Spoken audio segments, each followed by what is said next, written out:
Ancient Egypt was the greatest civilization in the history of funeral customs. The Egyptians were so influential that other civilizations adopted many of their burial rituals. The Nile River was very important to the Egyptians. Not only was it just a source for food and transportation, but a lot of their culture and history revolved around the Nile River. Many job sources was at the Nile with exporting of goods. The Egyptians believed in sun worship and followed the hawk-headed god Horus. The Egyptians believed in death and life beyond. Both sun worship and cult Osiris, god of the underworld and judge of the dead. The Egyptians attributed to divine origin to the soul. They held throughout life it was engaged in a struggle with good and evil. Osiris would weigh the heart of the deceased against a feather. If the balance was unfavorable and the heart was found not pure, Ammit the soul eater would devour it, which was a mixture of lion, crocodile, and hippo. Egyptians believed in sacrifice and service to make presentation of food and money to aid the soul on its journey to the afterlife. Those who were justified before Osiris passed into perpetual happiness. Egyptians believed the soul was made of 6 parts.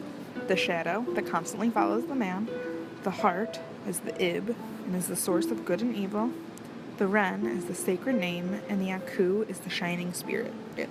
The Ba represents the soul and is shown as a bird that flies above the Ka, the physical body in the tomb.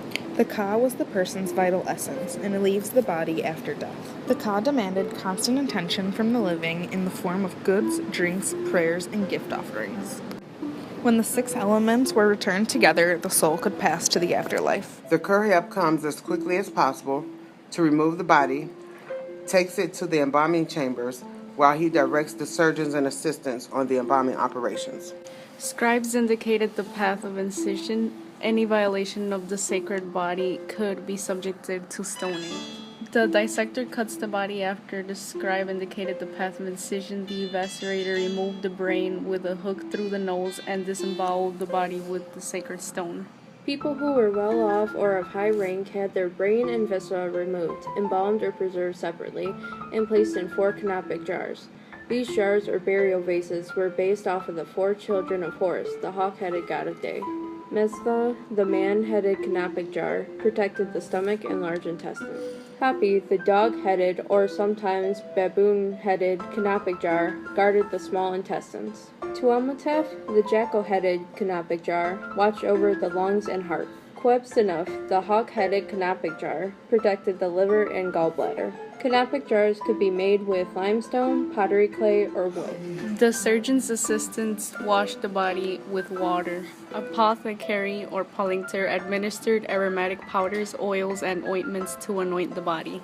The mummy cloths were scribed with magical texts and prayers. The body was covered in natron for 70 days. After the salt treatment, the body was dehydrated, darker, and severely wrinkled.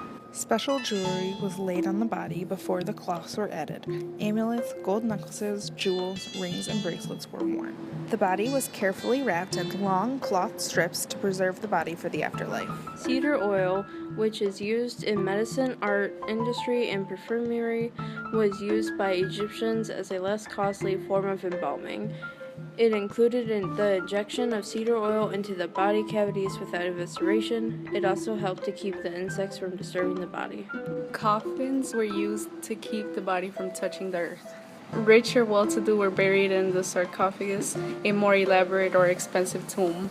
This shows King Tut's death mask, which was made out of solid gold.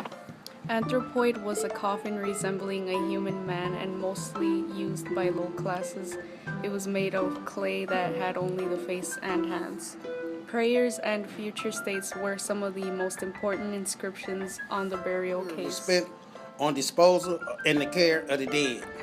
They spent their life working for death expenses. Egyptians ranked most arrangements and operations necessary to appropriate burial were undertaken by various classes of occupational specialists, led by the Kurd and Parwell.